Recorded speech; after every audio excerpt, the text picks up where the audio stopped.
kind of like creating your own personal place that you can store your own threat intel. And to do this, like if you're in a big corporation, in order to do something like this, there's tons of red tape. If you, I mean, you could do this using things like SharePoints or wikis. You could do the exact same thing, or there's other open source Splunk type solutions that are out there.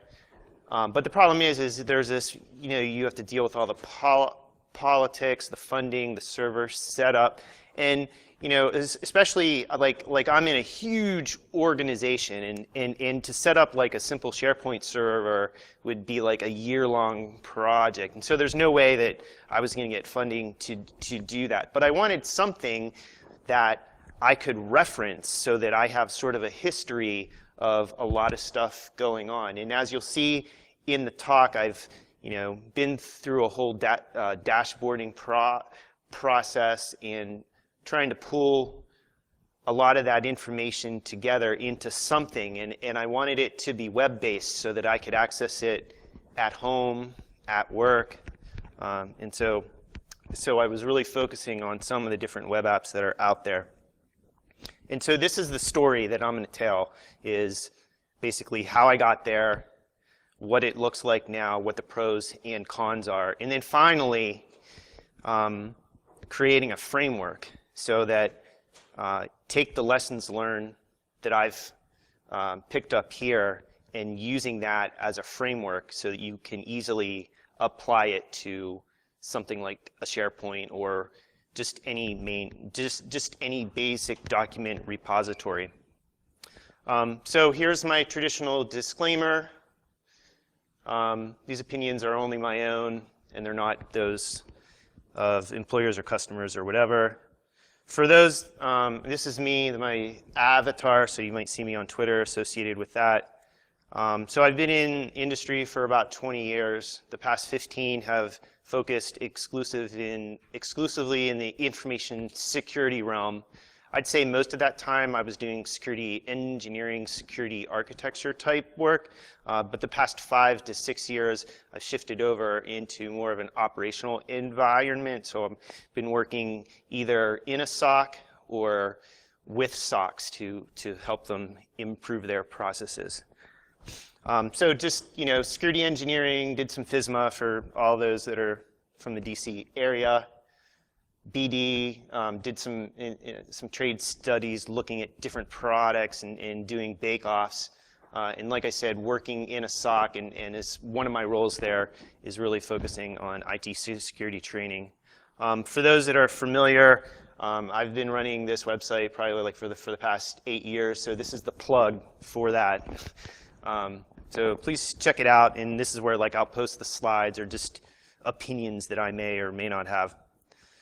And I'm also starting up a little consulting business to do some stuff on the side. So if you like some of the stuff that you see here and you're interested in getting some opinions, please contact me.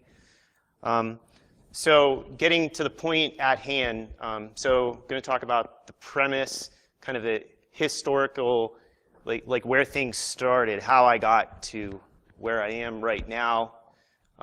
Pivot. So in startups, a lot of times you'll start doing one thing and you'll realize that's not working, and so you'll pivot off into another direction. So this is my play on that. And then I'm going to talk about also what is threat intel. So talk about that, and then sort of merging all that together into how I'm using Evernote to do that.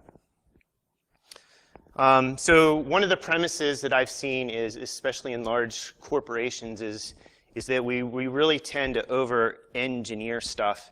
I generally try to stay with the philosophy, like the KISS principle, keep it simple, stupid.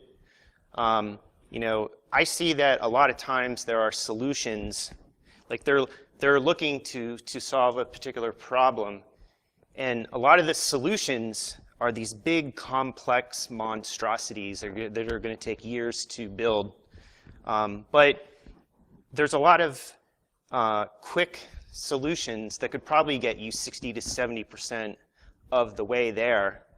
And so I like that because if by doing the simple solutions too, that can help you determine what your real needs are, what your real requirements are, so that you can identify where there are gaps. And when you do implement that huge project, you have a much better understanding of what the user needs are. So one of the examples here is I had a very senior level program manager that I worked with, and they were trying to put together an onboarding system. So whenever a new employee comes on, there's a process that they have to go through in terms of approval. And so we had some developers, and so they set up this complex thing on SharePoint. There were some other efforts to do it on at Microsoft Access. But in the end, all these, like, the managers that needed to use this system didn't use it because it was too complex to use. So I left off and did some other projects, and about 6 months later, I came back, and the manager said, and I asked about this, how did you solve that? And she said, oh, I created a solution for it. And I'm thinking, because this is a very high level manager that usually sits in meetings all day, and I'm thinking, you solve this? And then so she brings up SharePoint, and she basically shows me that she basically created a folder structure, which was, hey, there's an inbox, submitted, and approved. And so there was a Word document that they would fill out, and then this would track the whole workflow. So this is an example of a solution that gets them 60 to 70% of the way there. It does the job. And then this kind of talks what I mentioned on the previous slide about a lot of people, there's a big hack, a big breach, and so they'll go out and buy some new commercial product without really understanding what their problems are. And so what I like to do is try to build that quick and dirty solution first, because then you can figure out what your true needs are.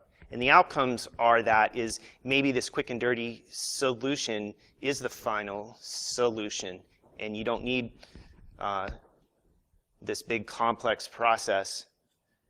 But most likely there's going to be gaps, and understanding where your gaps are, and also through the quick and dirty process, seeing how users use it, that'll help you understand what your true requirements are, so that whenever you do partner with a product or some other solution, you'll understand what you really need, and you can pick the product that really meets your needs.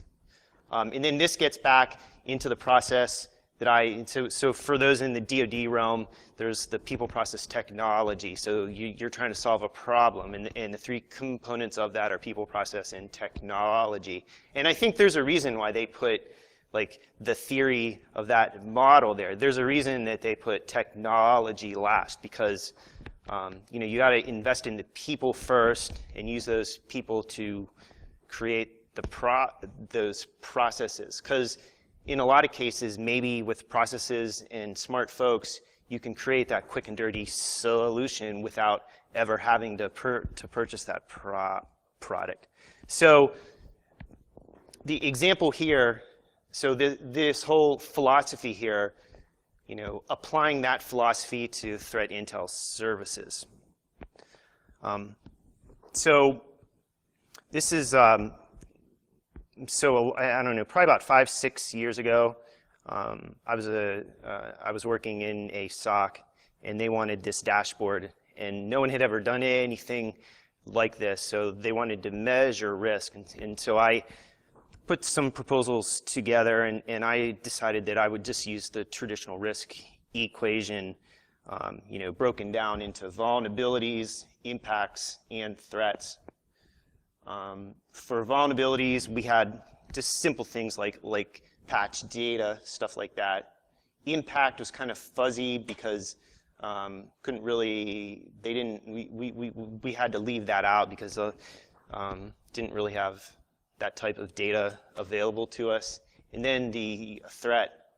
So for threat, how can we determine what that is? And at least my quick and dirty solution was to look at some of the other threat meters that are out there and try to normalize them and then use that. And so you had this nice little dashboard where like the executive could look at it and they'd say, oh, this is what our risk is. And then you could click down and then you could see the data behind it. And so that was, basically for this whole, that is the foundation that started this whole process that I'm going through here.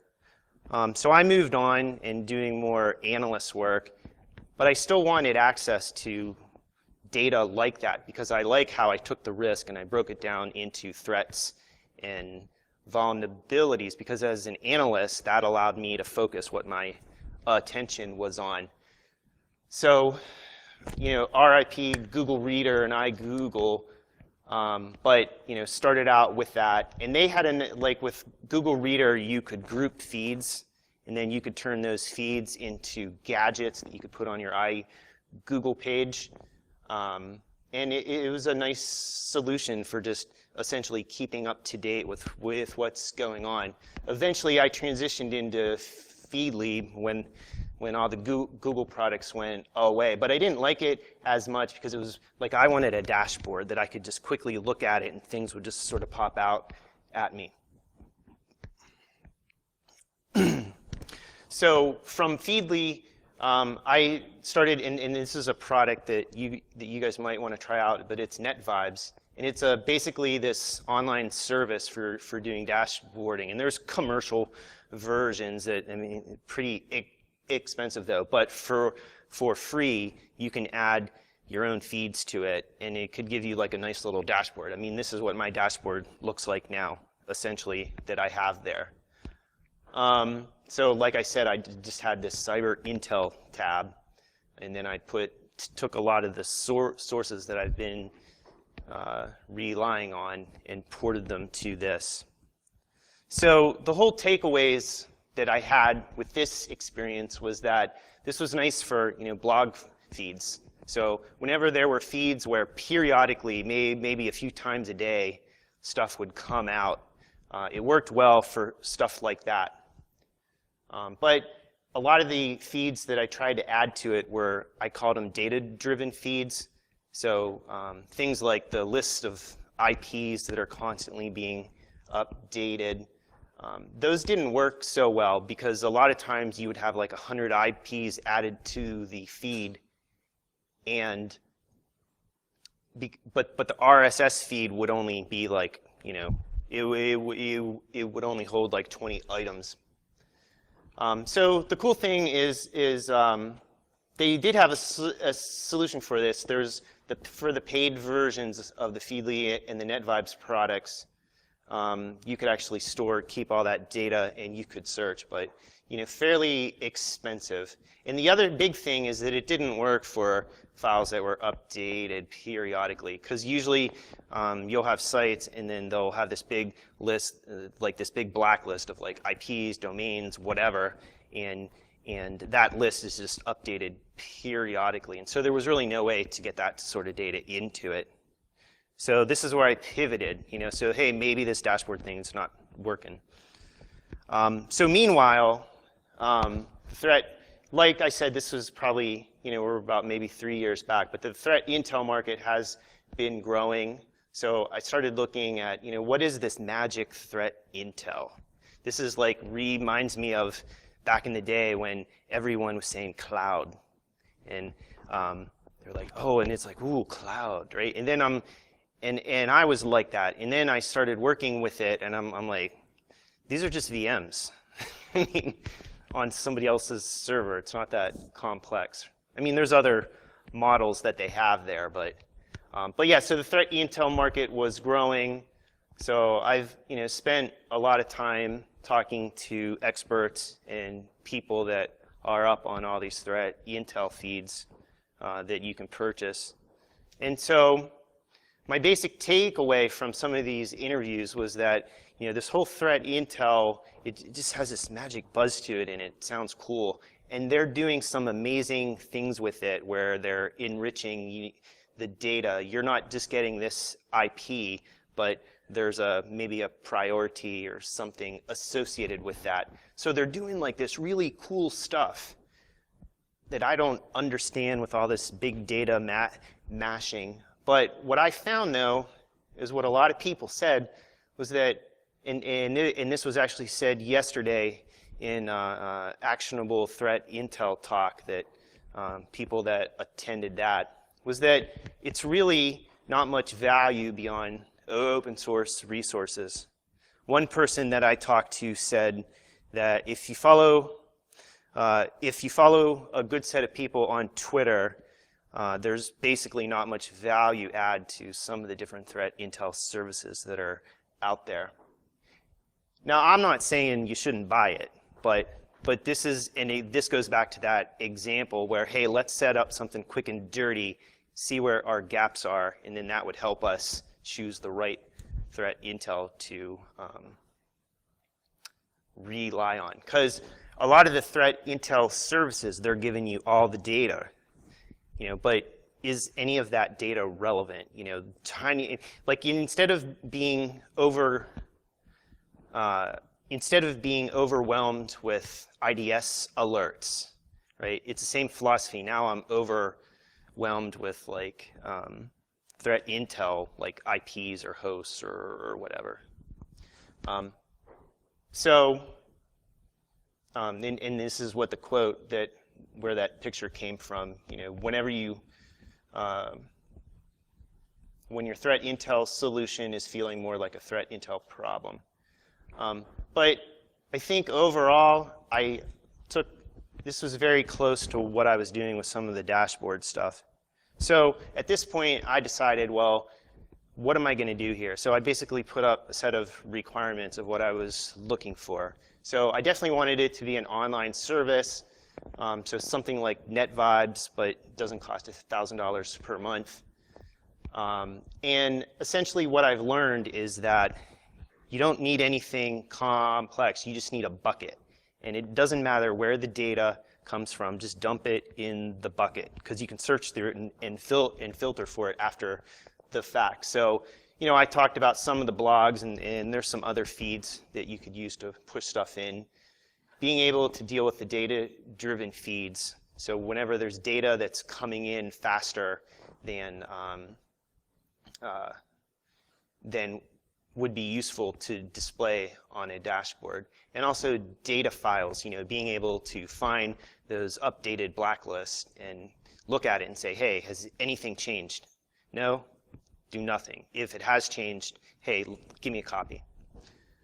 But then the big thing is like, where can I put all this stuff where I can have access to it, and I can easily search through it and find stuff. Like I want it searchable, maybe having some sort of category system, and then also tagging. And I love tagging because tagging gives you, it's sort of like a table of contents, but depending on how you sort and view the tags, you can create multiple outlines of that same data. So definitely was looking for tagging feature. And like I said, I wanted it to be cloud-based so that I could access it at work, at home, because I run that website, and so it's nice, like I may be home and I might be able to look at some data associated with maybe people that are trying to attack me. So has anyone heard of the, so I asked about the secret weapon. Has anyone heard of that? I think like one person. So what this is, and so does anybody use getting things done or follow that basic philosophy in terms of their, all right. So what it is, the secret weapon, and I definitely go check out the site because it's really cool. And I love it, but it's basically using Evernote as your notepad or whatever in terms of getting things done. So essentially, what they're doing is treat Evernote as a big database. A notebook is kind of like a table, and a note is a free-form record. And in this case, the notes are your to-dos. And then they use notebooks to track whether, hey, this is something I'm actively working on, or if it's something I've done. So like I said, and if you look over on the screen, right-hand side there, the tasks, and then there's action pending and completed. So initially, all the things that you're working on get pushed into the actions pending, and as you do them, and you can take notes on your progress and stuff, and then whenever you're done with it, you just move it into completed. And then they have this really complex tagging hierarchy. So basically being able to give a note different tags representing the data that's in it. So they do kind of like a who, what, when, where. So that's basically a project. When is associated with importance, But in this case, as you can see on the right hand side, like 1, hey, this is something I'm going to focus on today, all the way up to 6 or 5, this is something that I'm going to do someday. And then a lot of times you'll do something and you'll send that email off, and now you're in this waiting state. So they have a priority 6, which is just waiting for something. And that's nice because every once in a while you can go to your waiting list and you can follow up with, oh, hey, they haven't gotten back to me yet. I'm going to go look for it. And the other thing is search, because this is Evernote. You can search by lots of different factors. So you can search by notebook, by tag, by keyword, or you can combine these in different ways to find just the data that you're looking for.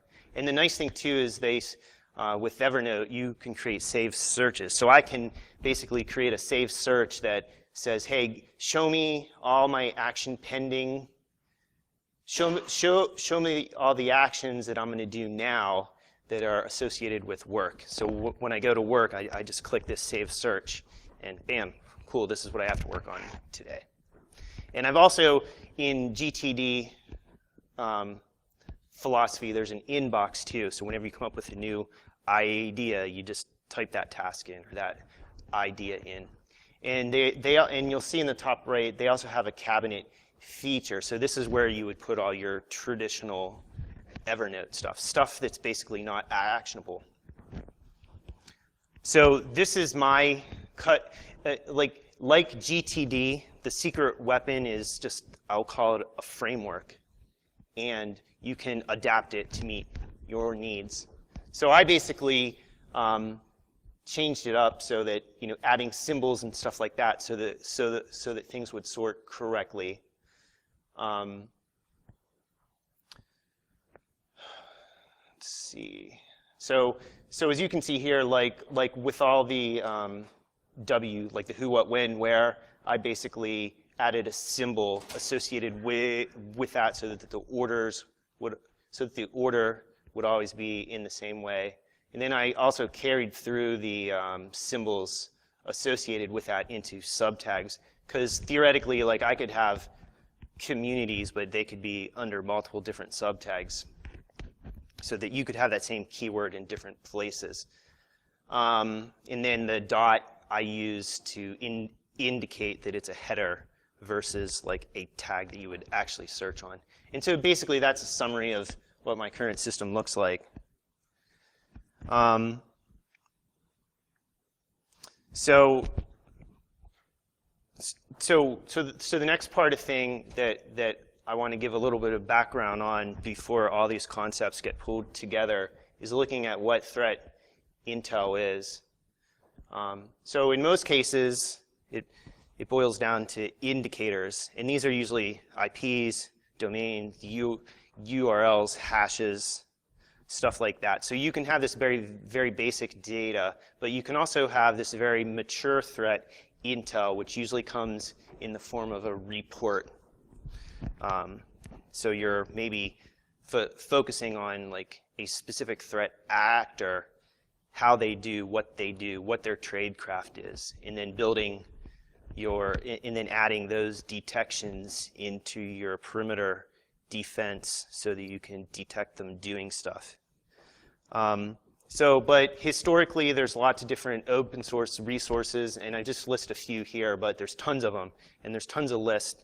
Like in the presentation yesterday, he had this nice little, it was sort of a list of open source Intel lists. So there's lots of stuff out there. And there's a lot of people in the vendor area that are pulling all these things together. There's critical stacks, so anybody can sign up for this service, and it pulls in from like 95 feeds, and it does all the deduping and stuff. So so there's a lot of places to get that. And then don't forget social networks too, because like the one person that I talked to, they said if you follow the right people on Twitter, usually that they would find out about threats on Twitter first before they would get it from their threat intel provider.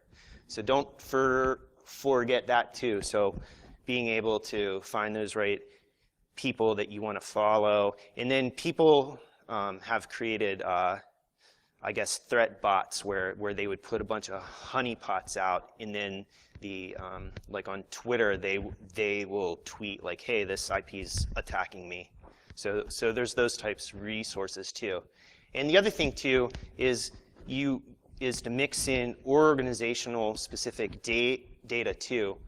Because a lot of times you'll be getting a lot of, from open source or from a threat intel vendor, you'll be getting tons of different resources, but most of it's not relevant. So an easy way to, like you need to enrich this data with internal stuff too. So maybe set up some honeypots internally. There may be this box, and no one should theoretically be touching that box. But if somebody touches it, then hey, let's investigate that IP. So it's sort of a tripwire but I guess somebody trademarked that, so they couldn't use it. So commercial, and this gets back to the philosophy, hey, let's get the free stuff first and see what our true needs are. But the big need associated with open source is we need this big bucket to put everything into, right? So the next group, or the next category of threat intel are intel sharing groups. So there's a bunch of these. There's official ones like the different ISACs. If you're in the DoD realm, there's the DIB. There's organizations like InfraGard too. And then there's a lot of, I guess, secret ones that people that have worked together for years and years, they'll have their own little threat intel sharing lists or whatever. So once again, I talked to a bunch of people that are on these, and ironically, I really found out that these big fancy threat intel or intel sharing resources are usually just like a bulletin board, or maybe it's an email list that they belong to. So that's one of the reasons why you're seeing the big shift to standards like STIX and TAXI and Cybox, standard ways of sharing that intel. But still, some groups are getting better, but I'd say the majority of them are just using stuff that we were doing 20 years ago. But once again, we need this big one place to put all the data into. Like, what could that be? I don't know. So the other thing is case tracking.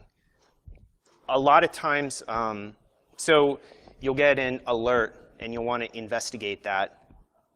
And the frontline analysts and even the second-tier folks, they'll look at it, but they're looking at this particular event in isolation.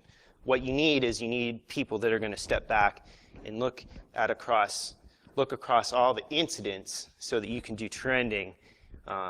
Because maybe it's the same attacker, but you can see different by looking at all the incidents associated with them. You can learn more about what their tradecraft is. But usually most of these systems is pretty easy. It's just a workflow system. So hey, I'm going to open up a new case. You work on it, then at some point it eventually gets closed, right? Pretty basic system. So there's many existing solutions that do that. There's free, there's super expensive. So there's a lot of things that you can do that with.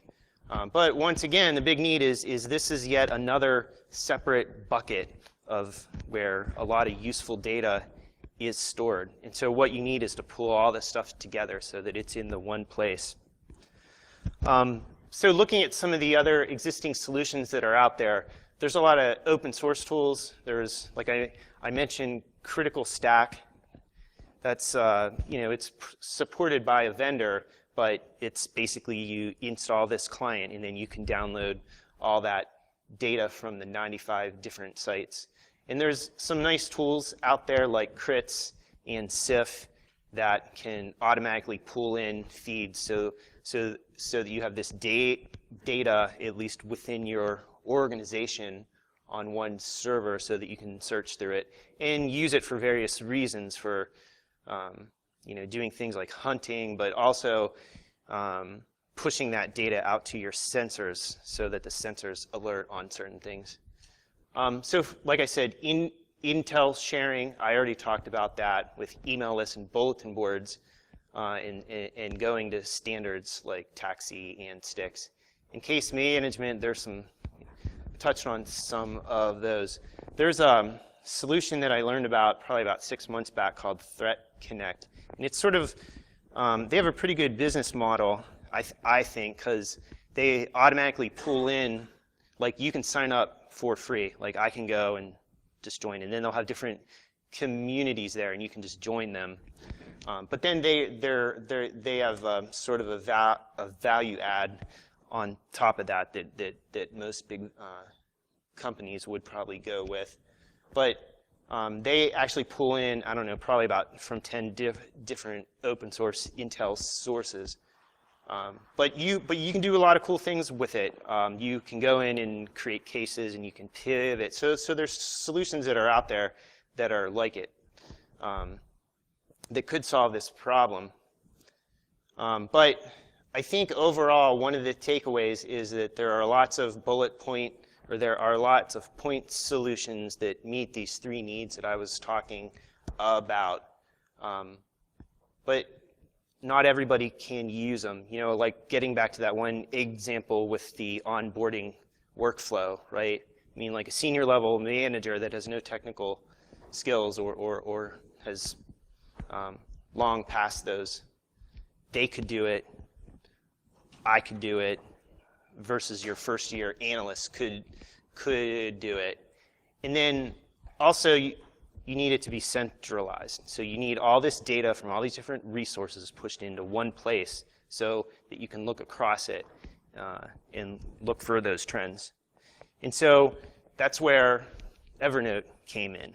So based on the requirements that I talked about and my love of Evernote and some of the lessons learned that I got with the secret weaping, the experiences that I had with dashboarding, and what I've learned about threat intel is basically pulling all this together so that you can have using Evernote as your Intel repo. So basically define what your notebooks are. So you can have a notebook for each of the different purposes that I talked about. I talked about three, the info sharing, the OS int, and the case management, but you could create other ones too, like for like an indicator database, or you could create a notebook for adversaries.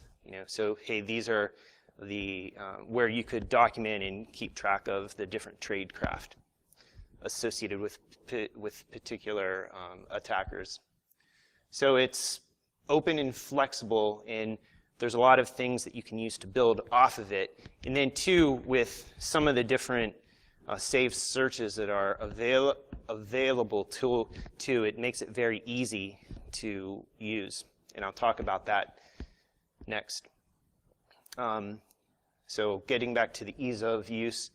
And basically the solution here is to just start dumping all these feeds in. Grab these RSS feeds that I talked about, all these open source ones, and just start dumping them into Evernote, and you essentially have it. So this is talking about the open source Intel. Benefits is that you can use some of the different search capabilities to find like IPs, domains, and based on what you learned, on what you find, you can use that to pivot off to other notes and do other search as well. And I think one of the cool things too is that you can annotate notes. So, you know, if I get a note that's from an OSINT source, you know, maybe I can add a little, like maybe I've worked with it and I can add a little note to the end saying, you know, just put my name and date and be like, hey, this is kind of a useless piece, you know, I would disregard this, or hey, this is awesome, I used it in these cases, and you can link notes too, so you can link to different cases and stuff too. So the annotation is big. So dumping, you know, you have to come up with some automated method to get the feeds into Evernote. And then the other thing too is a lot of times, you know, the vendor comes out with some big APT report. Being able to just find stuff, you know, you read a blog, you know, being able to just have browser plugins where I could just click a button saying, hey, send this article to Evernote.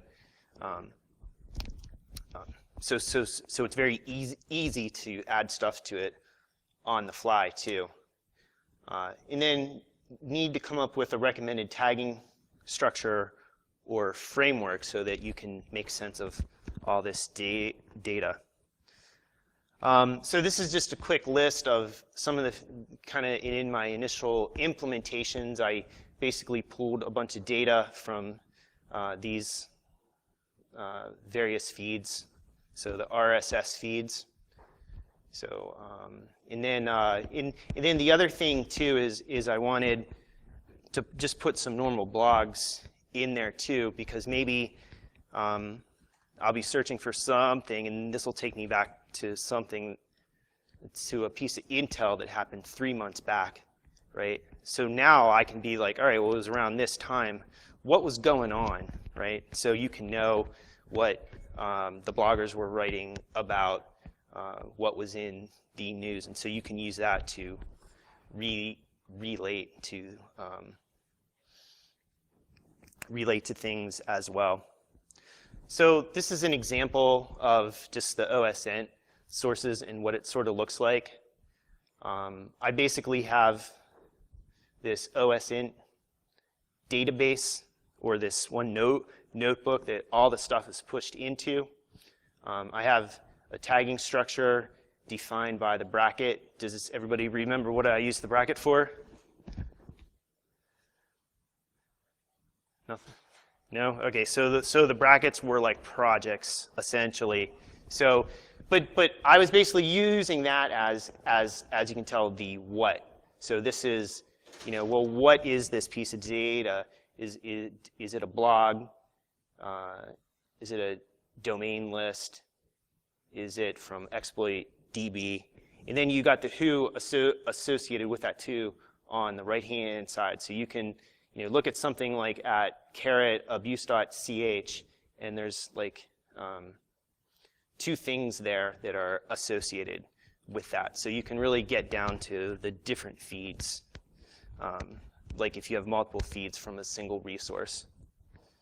So the next question is, well, how do I automate this? Well, I haven't coded in years. So I was trying to figure out how I could do this. There's a lot of services that you could sign up for, give them an email, and with Evernote, you get your own secret email, and anything that is sent to that email address gets put into Evernote as a note. And you can, depending on how you structure tags in the subject line, you can control what notebook and what tags are added to that note. So there's services like if this, then that, and there's a competing service that's a little newer, a little bit more flexible, called Zapier. So you can use that to basically suck in feeds, and then whenever a new item is added to that feed, it creates this new node in Evernote. Because this is an RSS feed, you are limited somewhat, because most people in their RSS feeds don't give you the whole article or all the data. So you do have a limit there that you're only going to get partial data. So the solutions there is you could write your own RSS scraper. But there's this product that I found that's like 25 bucks, and you throw it up on a server called 5Filter, and you give it an RSS feed, and it'll go and turn that partial content into the full content.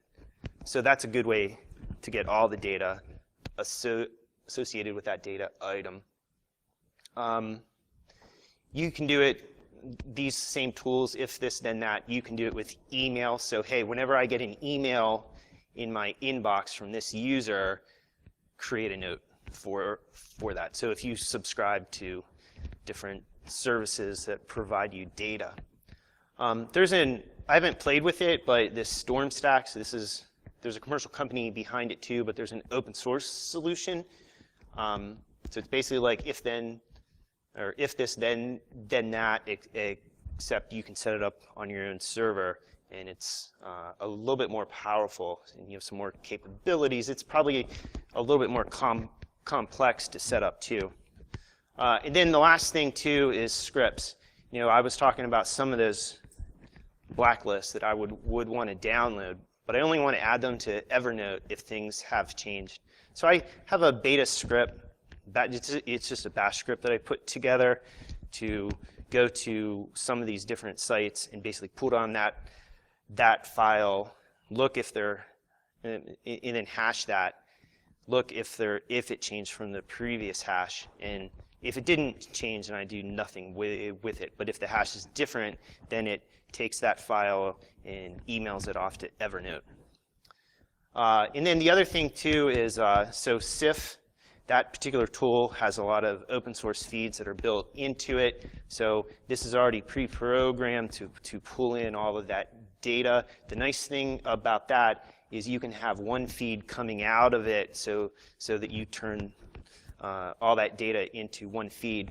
And then I can use something like if this, then that, or 5Filter to get that feed into Evernote. So from an Intel sharing perspective, this is pretty easy because I just create a new notebook and I share it out with who my partners are. And whenever we have stuff we want to share, I just create a new note and I write about it. Right? Pretty simple. You could probably have some sort of through the use of that, you could maybe come up with some templates or standard tags that you want to use so that you can make that useful. And then the other use that I talked about was case tracking. So you create this Evernote notebook, and one note is a case that you're working on. Like I said, you can establish a template for that. And then tags, you would just set them up as open, working, closed as an example. So then I could create a save search, like give me all the cases that are open that are assigned to me, and you can just click that and then see all the cases that you need to work on. So this is a very beta version of a tagging structure for doing these things, and this is the framework that I was previously talking about. So I have the three purposes here: the case tracking, Intel sharing, and then OSINT DB. And I broke it down using the secret weapon tags like the who, what, when, where. So the when, I'm interpreting that as it's either like a priority or maybe like in this case for case tracking, it could be the priority. But for Intel sharing, that could be maybe the confidence associated with that data, and the same thing with the OSINT. Depending on the source, you could by default assign it like high confidence, medium confidence, low confidence. For the what, these are basically, this is a reference number, and what this allows you to do is easily go amongst these things. So what I can do is I can look at, for every case, show me the data from the Intel sharing group and the data from OSINT that maybe I used when investigating that case. From an Intel sharing perspective, you can start with a piece of data here and then pivot off to the cases associated with that and the OS int that started it. And the same thing with the OS int. You can see the cases that have been associated with a particular bit of data. So there's some good use there. So then there's the where column is the workflow or state. So I already talked about the case tracking. So here I just use the example inbox, working or closed. For Intel sharing, I wanted to come up with slightly different names.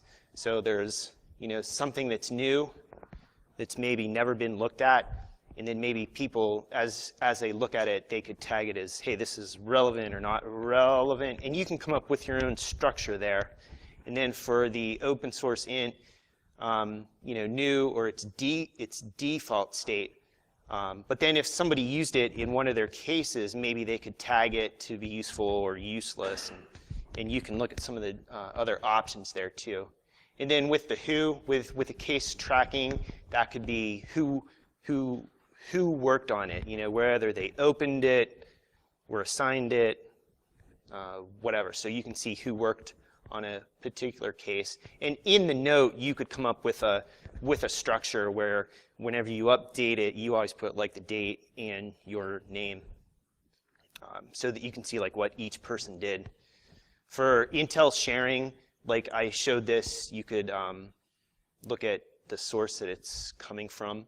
So whether it's like the DIB or the FSI stack in this case.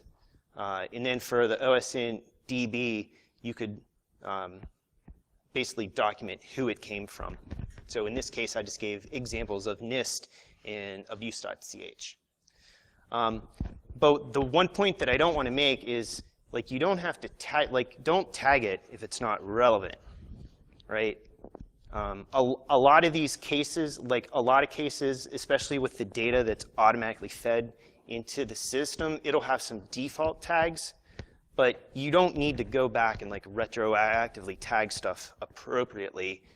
You have it and you can search for it and you can find stuff. And only if it's relevant to a case that you're working on, or if it's a good piece of intel that somebody shared, or a good piece of OSINT, then you would tag it. So you don't have this problem of being able to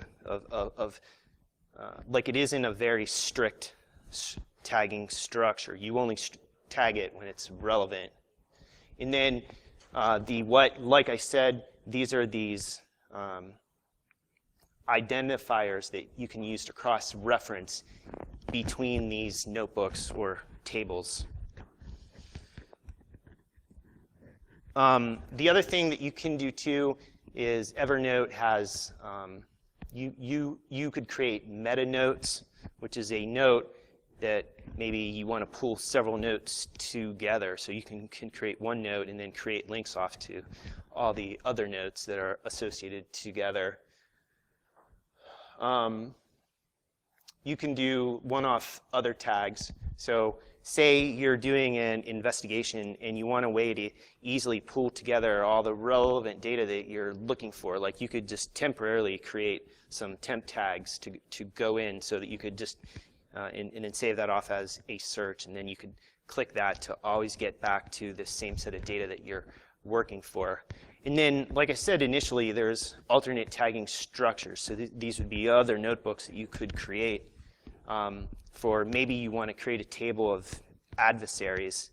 And the cool thing about that is now I can look at the adversary and I can, using the cross-references, I can see maybe all the cases associated with them, maybe OSINT associated with them. You could look at their attack campaigns. So you use the cross-reference structure to really pull all this data together. So some of the other different tables that you might want to create are ones for adversaries, campaign, waves, or individual attack, or maybe you'll have an indicator database. So that's kind of neat, because what you can do is you can look at an indicator and then you could cross-reference that with, all right, what adversaries use that indicator, or what cases are associated with that indicator database. So there's some really cool things that you can do there. And like I said, to simplify it all, there you can use those saved searches. So, so this is basically talking about the search. So you can search based on tags. There's just your standard searching, so you can just put a text string in, like you put IP address in, domain, and you can find out like all the data that you've collected associated with that. You can do advanced search, so you can merge, you can specify a notebook, a set of tags, the terms, and you can even put dates in there. Like I only want to see notebooks that were created during this date range. And by default, they and these all together. They don't have an or, so this is one downside. Currently, there's no or capability in doing advanced searches. And so this is just an example where I could search for an IP. Maybe I find a note that was from an open source Intel resource. And then I would learn something there, then maybe a time frame of when that IP was added to this blacklist. So then I could run a secondary search around that timeline to see what else was going on during that time. I can, like the example that I gave previously, where I can get situational awareness because I have all these blog feeds, so I know what is going on then and what was going on before and what was going on after. And then, like I said, using the save searches makes it very easy.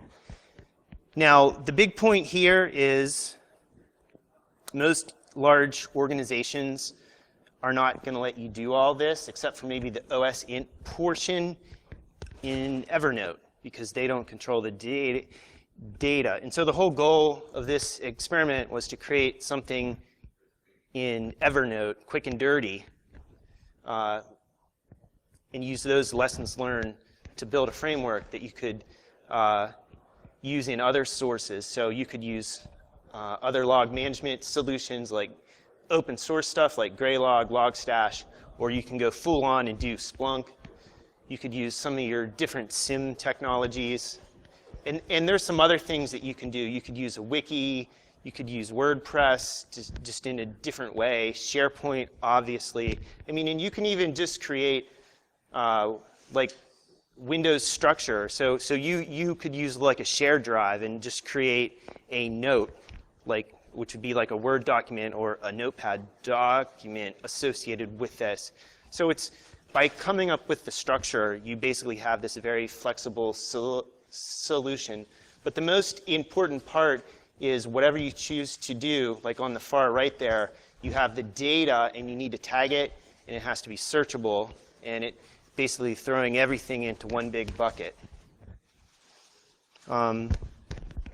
Just some future work, just trying to get more feeds in, doing some additional scripting, finding out a way to get some of the vendor APT reports in, adding new news blogs so you can keep situational awareness of what's going on, integrating SIF like I talked about, and improving and formalizing the tag structure. There are definitely deficiencies that I see that I'm not happy with, and so I'm trying to come up with the best way, because I don't want, as an example, to create a new tag for every case that I open, because you have this infinite number of tags that you would be creating. And so I'm trying to come up with a solution that simplifies that so that you reduce the number of tags that you would have to manage. Do some using Evernote API so that you can do auto tagging. So you can, using the API, search into all the notes that have IP addresses and auto tag them with that IP. So you can do some cool stuff like that. And maybe eventually Evernote as a SIM, you know? So instead of going out and buying that huge complex thing, coming up with some sort of structure that you could do that. But in summary, there are lots of point solutions for solving some of the different problems that I talked about, but none of them bring them together in one place where you can use that data. So as I said, start with something simple, quick and dirty, and the example that I gave here was with Evernote. But the goal is, in the end, to determine what your real requirements are to understand the real problem that you're facing. And a lot of times, maybe that solution is fine as it is. But worst case scenario, you identify the gaps that you have, and you can either build in-house or maybe bring in and configure a commercial solution, like from a threat intel provider to solve that problem.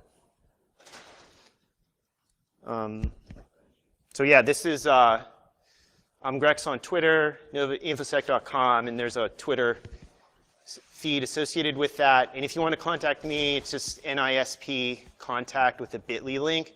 So NISP, Nova InfoSec Portal. And if you want to write this down, it's just like to contact me, it's just grecs@novainfosec.com if you want to contact me. And I'm going to get off the stage now, so the next person can get ready, and I will take questions in the back. Okay? Thank you.